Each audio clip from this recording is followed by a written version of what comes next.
Hi everybody, I'd had a lot of requests to show at least a quick video on how I put together parts of this new little demo scene here with the extra curvy bits and the smooth edges and such.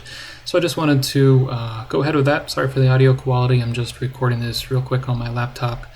But hopefully it should get the idea across and help other people who like to create something like this.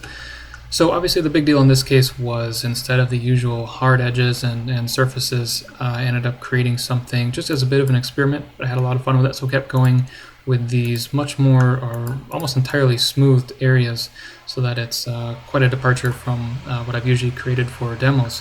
And this is something that we don't usually see or that I don't usually create anyway for the Pro Builder demos. So I've also made sure that everything is built to have its pivot right on the 1 meter grid with ProGrids, so I can take any item, no matter how large or small, and really simply move it around and always have it snap exactly where I want it without having to worry at all.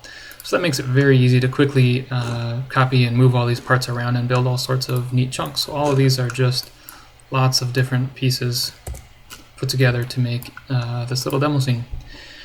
So that's enough, I guess, on the modular bits. Most people are probably much more interested in how these curved bits were created and made to look nice and smooth instead of angular.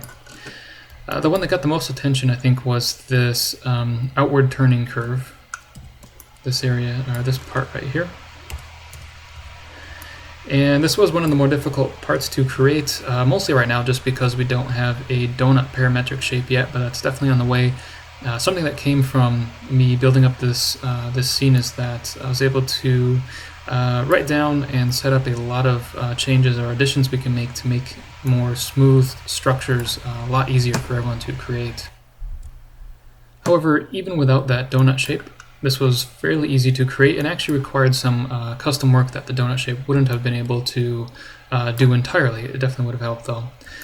And basically here, I just had the two side panels, which you can see here, these ones, and I set them up on either side where I knew the radius needed to be, so I just used the same side panels, actually these edge panels up here.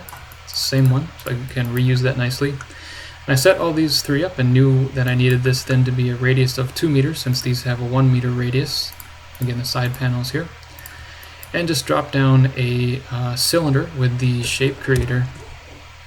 So again, that's just Control-Shift-K instead of regular Control-K, and created a cylinder of the size and with the parameters that I needed there.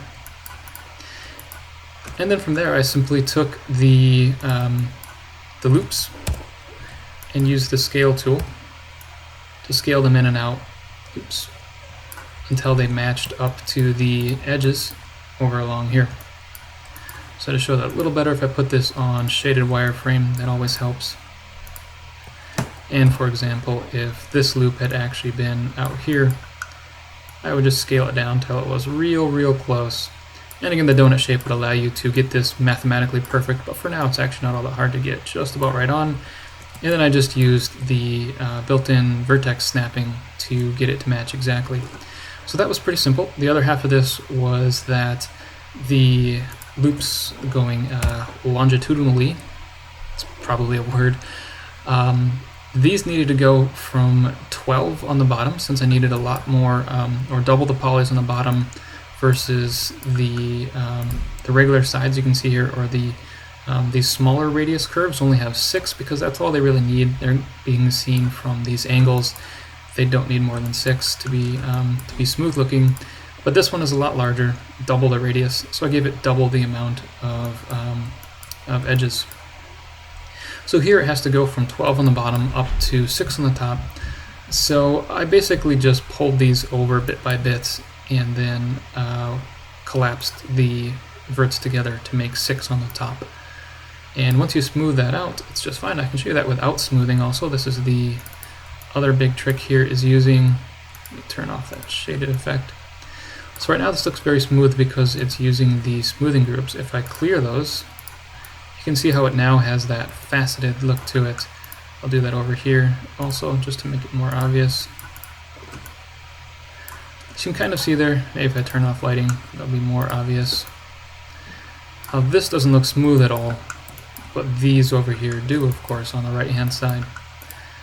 So the way to achieve that smooth look is to select as many faces as you need to all look as if they're completely smooth across, in this case everything here, and just click on one single smoothing group. Do the same over here. And now they all smooth together. You might notice that there is a slight dividing line between this object and this object, and that's unfortunately just kind of the way these polys work. The way to get around it is what you'll want to do later on anyway in your game, is to merge these two objects and weld those verts so that the smoothing groups connect together, and then it'll smooth across perfectly. Looking at other items here, these side panels obviously are just 1/4 of a cylinder that I chopped out. Walls are just walls. These doors were mostly just custom built. I used the corners of a cylinder to build the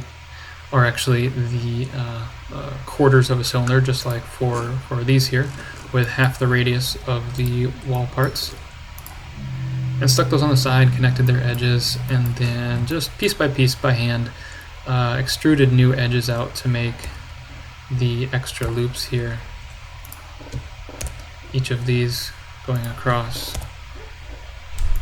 or going outward. And then I just kind of hand tuned that a little bit, which was just a little bit of scaling and movement, nothing too fancy. And then pulled that out to the edges to finish up the door. The corners over here were a bit more interesting. This was a use of the new icosphere shape that we have, which is this one. Icosphere. The icosahedron. So this lets you, just like the other items, set a radius and subdivision for, just like the cylinders and cubes and such, to set exactly what you need. So in this case, I built it up so that it fit with a bit more. I think I used 2 iterations and found that that fit perfectly in here, and then with a tiny bit of modification, it had 6 sides and matched up to the sides that I had built. I was able to create that little corner inside of there. And that's pretty much it for any of the interesting bits on this. Obviously the floor is just custom built for it, nothing too fancy there. I just built it to fit in. And yeah, the beautiful part about this is that even though it's all very individual modular sections, since it's Pro Builder, you can just take any number of these once you're finished, or even the entire room, and click merge, and it'll knock them all down into one single object. You know, blowing draw calls is always a good thing to do for your game, and of course this is using just the, or actually 2 materials, one for this emissive area that's glowing here, and one for the regular material on pretty much everything else, which has a vertex color property, so I can select any number of faces and set colors onto it without changing anything, which is a pretty cool ability to have. It really makes things pop out a bit without adding much more performance cost, really any at all, for the vertex colors. So that's it. Hope you enjoyed this. I see I've taken about 10 minutes, rambled on for a while. So much for a quick little video. I hope it helps anyone who's looking into how to create something like this, and feel free to ask questions if you have any at all. I'll be creating quite a bit more of this. I think I had a really good time building it up, and definitely want to take it further. So thanks for looking, and be sure to check out the site if you haven't already, procore3d.com. And remember, Prototype, which is the basic version of this with a lot of the same tools, is totally free, and absolutely everyone should use it in Unity. It's super duper helpful.